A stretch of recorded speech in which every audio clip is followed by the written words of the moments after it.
How many people in the room do not speak Spanish? How many of you heard every word she said? Prayer is a language of the heart. There's a vibration. There's an energy field. It can be in Sanskrit. It can be in Chinese dialect. It can be in Hebrew. It can be in English. It doesn't matter. It can be in pure silence. And you hear it. And it resonates with your soul. One of the things that is so special to us here at Inner Light and our approach to music is that we ask the musical inspiration to embody the song. It's not lyrics. In fact, they don't even get the music. It's not music in gospel. Few gospel musicians even can read musical charts. It comes from the soul. It comes someplace from the heart. So I appreciate the deep places that you have to go to in consciousness to be able to minister the way that you do in music. And to be in co-ministry with you in music. Our theme this month is trust. My topic today is release as evidence of trust. Release as evidence of trust. You know, the evidence is never the thing itself. Evidence just points towards something. We use evidence as some kind of like outer proof of the existence of something. Faith without works is dead. Faith without works, it doesn't matter how much faith you have in anything if you can't step out on it. It reminds me, I believe I told this joke maybe a month or two ago, about the mountain climber who is climbing up the mountain and slips. And on the way down is fortuitous enough to just be able to grab onto a limb that's hanging out from the side of the mountain. Scared to death. And he's praying to God, no, please send your angels to save me and to protect me. Oh, God, the angels, and all of a sudden an angel comes. Just flitting right there and says, do you believe that I can lift you up and take you down? Oh, yes. Do you believe that it's possible to get? Oh, yes. Yes. So the angel says, okay, let go.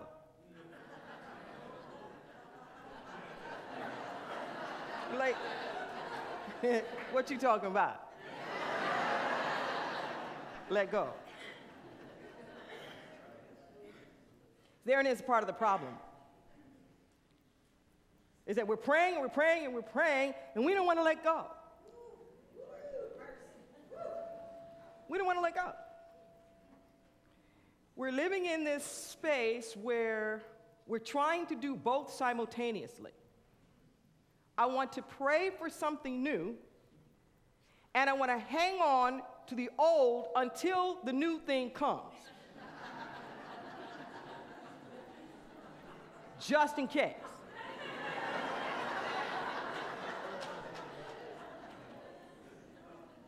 Knowing quite well I don't have room enough for the new and the old simultaneously.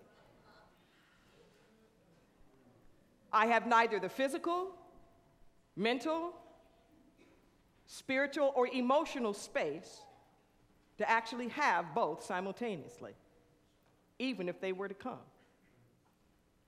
That's a dilemma. That's a pickle, as folks would say. There is a particular form of affirmative prayer that Ernest Holmes, the founder of religious science, created.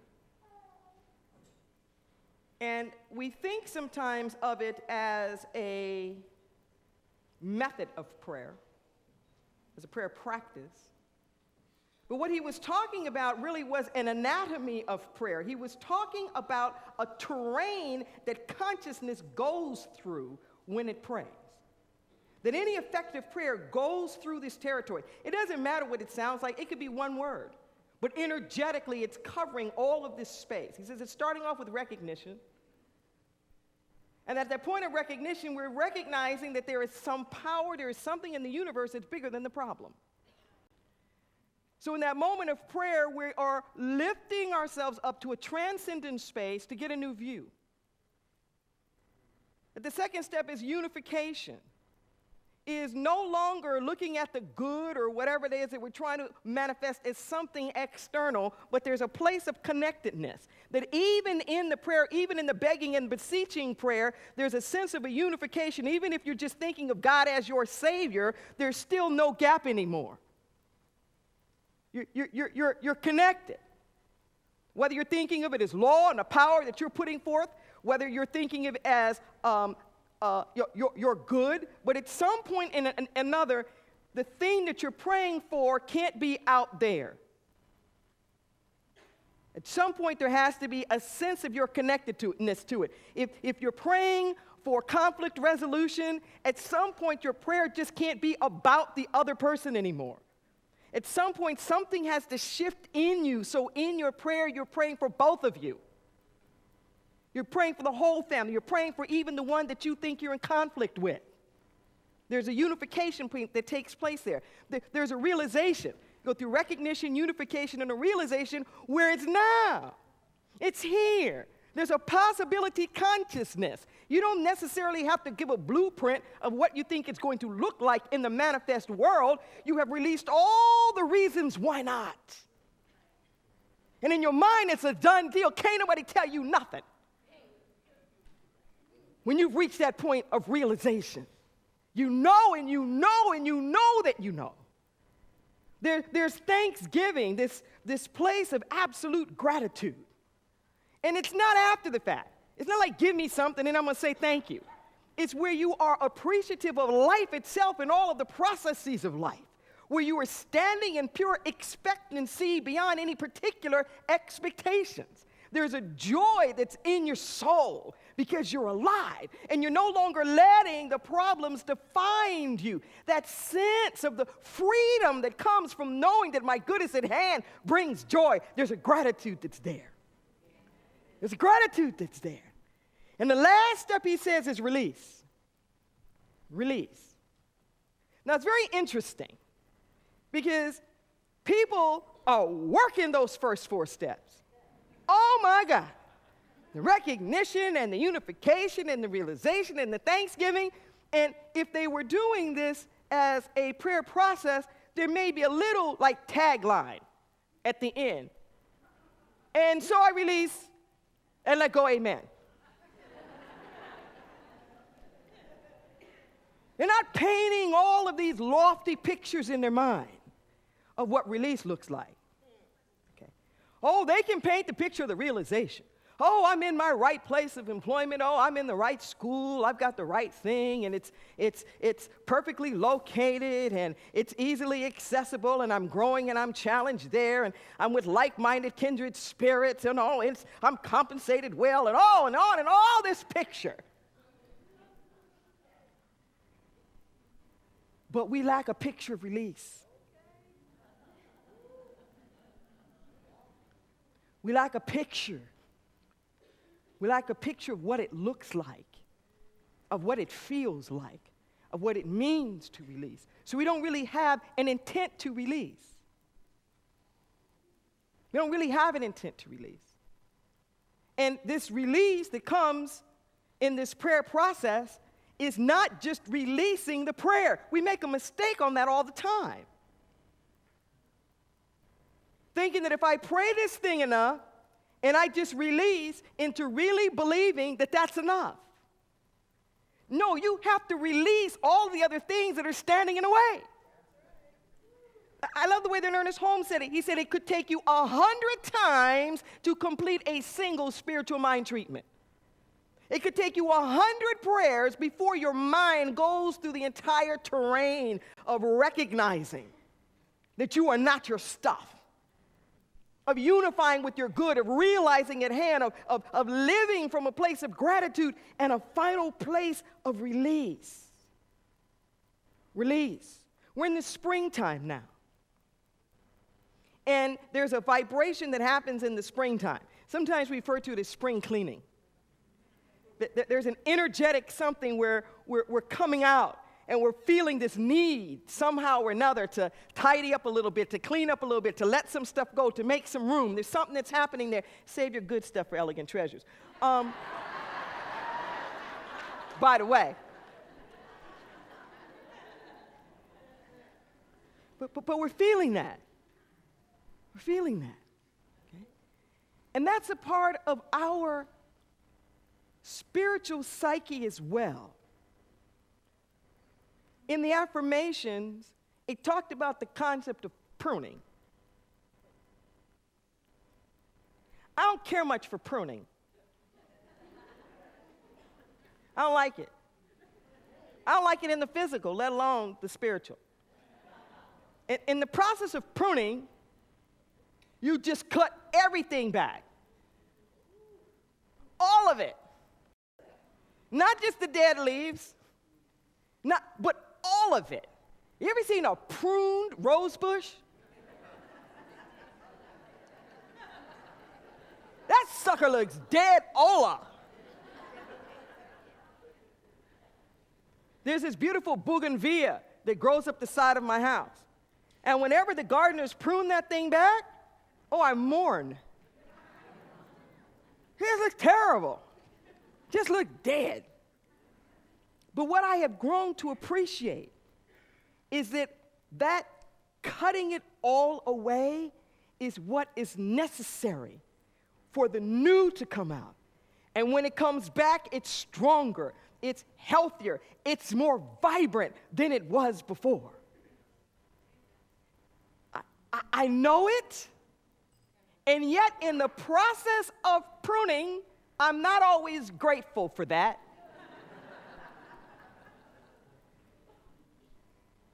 Because I become more mindful of what I perceive as the loss than in the rejoicing of the new that I know is going to come. Well, it's a funny thing, this spiritual process. We don't get to time the pruning.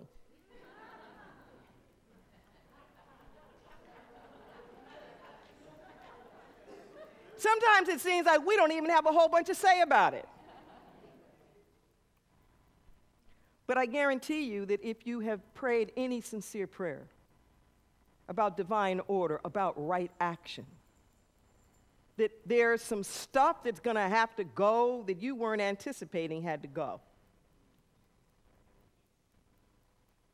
Let the pruning and the trimming be for gladness. We can feel about our own lives the way that rose bush looks. We look at our life when we're pruned, and we look as dead and naked as that rose bush does to our own selves. Forgetting that this is just a stage, that this is just a phase, and drama is optional. Drama is optional. The more you cooperate with it, the more you give it your full consent, the more you say that this is okay, something's going to happen. Something's going to happen that's greater and grander and better than anything that you could possibly imagine. This thing called release takes us to the new place of trusting the process. See, when you're looking at that plant that's cut all back, you're trusting that there is a process of life that's going to restore it. You can't control the process. You just are aware of the process, you know of the process, and you have to trust the process. That's how life is. You can't control life. You can't make it happen. You can't make yourself grow any faster than you can make that rose bush grow. Just ain't gonna happen. There are even ideas that have their own season, just like vegetables or just like certain kind of plants. You can plant something at any time, but everything has its season. So there's certain ideas, be a little patient. You want it now. But that's not when that particular thing, it's time to bloom in your life quite yet. Hang on, it'll be the right time to bloom. But in the meantime, it doesn't mean you have to be without. There's always something that's happening. There's always something that's going on. There's always something to partake of. In this place of the release, we were talking about this in my Practitioner 2 class. And I was explaining to them how so often we are praying and we're praying and we're praying. And we forget that this release is not just about the words of the prayer that we're saying. That the release is much bigger than that. That for many of us, the reason why we are not experiencing the full manifestation of our prayers is because we're stuck somewhere else. Okay? I'm praying for a new job, but maybe I'm stuck in a competitiveness with my brother. I'm praying for a new relationship, but maybe I'm stuck in some lack of forgiveness with my mother. You know, I'm praying for this thing, but it's something else over here that's blocking. So the release has to be bigger. The release has to be a willingness that says, any place and every place within me where I'm stuck, I am willing now to release and let something else flow. To let another energy pattern flow. To let something else happen and to let it flow. I apologize to the acupuncturist in the house, but this was the analogy that I gave. I said, I used to think of the way that this spiritual universe worked with me sometimes was like an acupuncturist. So, it's like the acupuncturist kind of like pokes around till they find the spot that hurts the most. Boom. And just stick a needle in it and twist the doggone thing around.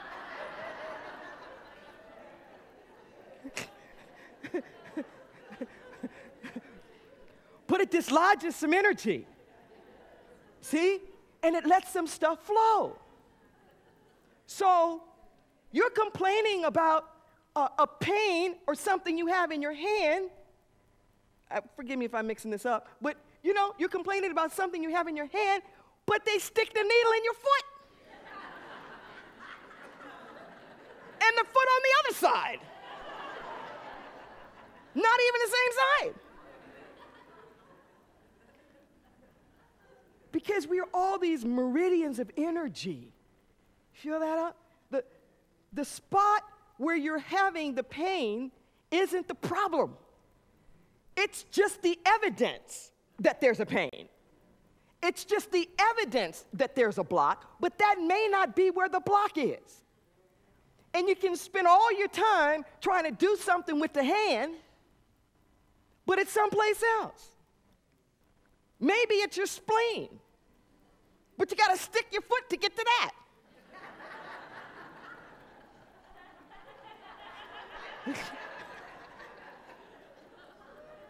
Well, good, you're with me.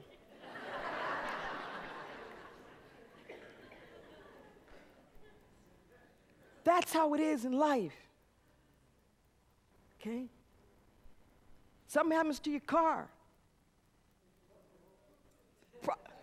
Problem's not just the car. Okay? But that gives you an opportunity to take a look at some other stuff that may be going on. They're laughing at me because it's my car. I love my car. And I'm just finding out how emotionally attached I am to it. I was so happy I paid the doggone thing off in October. And I put about $4,000 in this car since October, thinking, oh, this is a good Volvo. I'm going to keep this for years and years and years. Well, I'd had some major work done on it. And that work has now been undone because this problem is so big.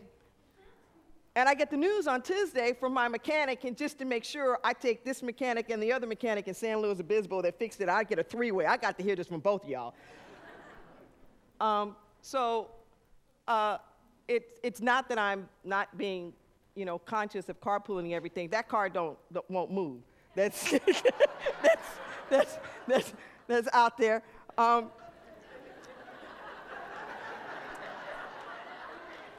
And so I get this news on Tuesday. And Wednesday, I am trying to process this. Tuesday night, Valerie Joy is telling me, well, have you reached a point of release?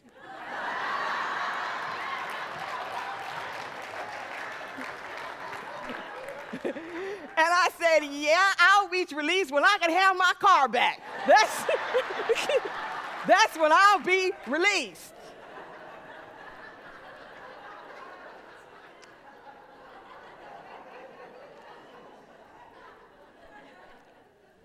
So I tell you how Spirit works. I'm really learning to follow. Really learning to follow. So there was this particular knapsack that had a bunch of my Bibles and stuff in it that had been sitting there. I just hadn't undone them. And this voice kept telling me, go put those things away. And I was like, I don't have to, why do I have to do that? I'm not doing. So I open it up, and sure enough, this Pathway of Roses book is in there. And I just start flipping through it. And some of these passages that are being read just really grabbed me. And all of a sudden, I realized on Wednesday, I haven't written the affirmations. I go to my computer, and that affirmation we just read was the first thing that came out the day after I find out I got to let go of this car. About this pruning thing. And then I look and I notice, after the affirmations, I look at the topic. Release is evidence of trust. And I could feel that acupuncture needle just twisting a little bit more. And then I looked at the date, and I was like, oh, God, it was the anniversary of like something really huge in my life that I'd had to release. And I took a couple of breaths. And then I announced, I'm ready. I'm ready. See, now the part that I hadn't told you is that on my way back from Durham last Sunday, I had this epiphany that I had been in my own way. Imagine that.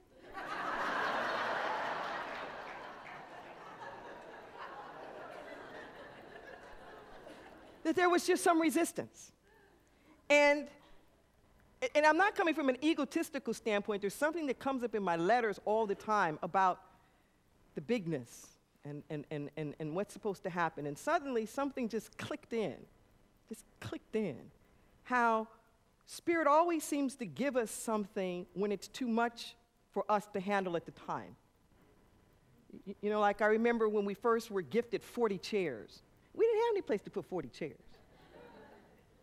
Okay? But that was the evidence something was happening. And right before we moved into this place, we were gifted like 3 pianos and 3 organs.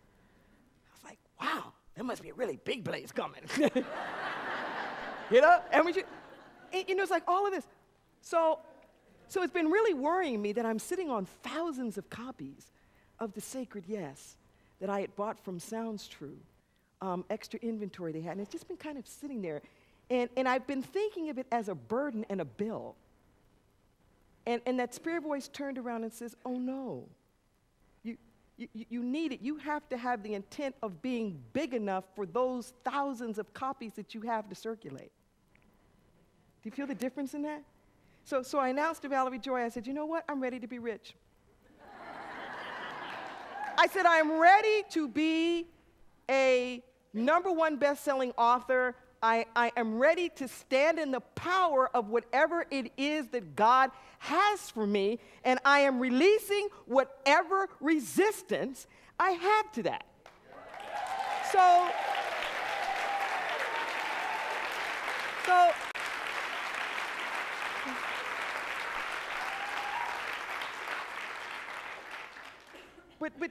But follow this story here now. So I announced it on Monday,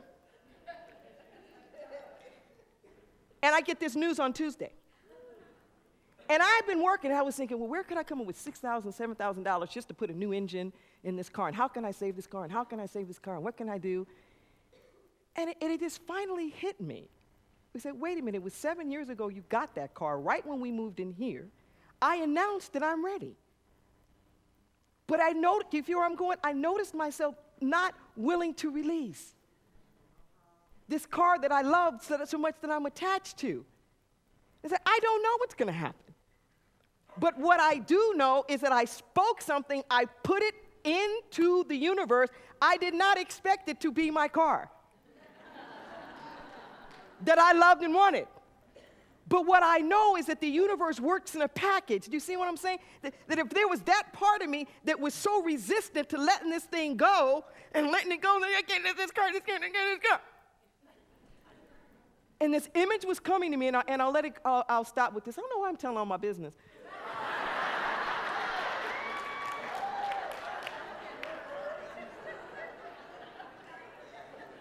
But between that Tuesday and the Wednesday morning getting it, I keep having these pictures. God shows me pictures all the time.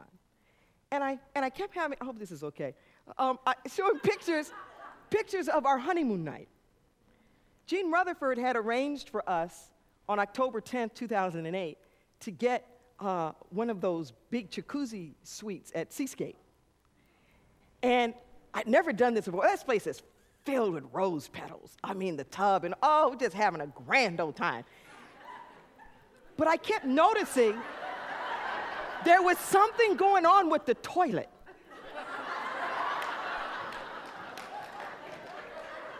Now, mind you, what has killed my car is sludge. Just sludge. So there was something going on with the toilet. And I'm like, you gotta be kidding. So we're 10:30 at night, and they're running in and out, trying to fix the toilet. But I don't want to move. I got my rose petals in this jacuzzi. And everything, and I'm just too through. I just got this one night. You got to be kidding, God. I won't release this room. So he said, well, you can have the room, but you have to use the bathroom like something in another room. So finally, I just kept hearing that spirit because I had said the same thing in the tub. I said, you know what? I think I'm ready to go to another level. I had said it maybe a half an hour, maybe 2 hours before that. So it just occurred. I said, tell them we're on our honeymoon. I was too mad to talk to anybody, so she was negotiating. And lo and behold, at midnight, we get moved into the 2-bedroom cabana, the most expensive room in the whole seascape. Its own private ledge out looking and all that, and some extra hours on the back end. Okay? But I had to release, no extra money. Had to release what I knew, what I had, what seemed to be so perfect. I didn't want to give that up. The Spirit kept showing me that, kept showing me this picture of my Volvo and those roses.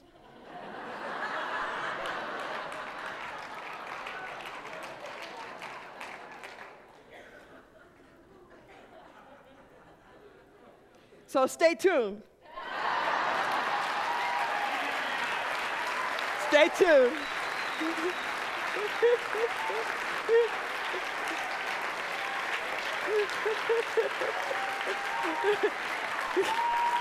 We'll see. I don't know.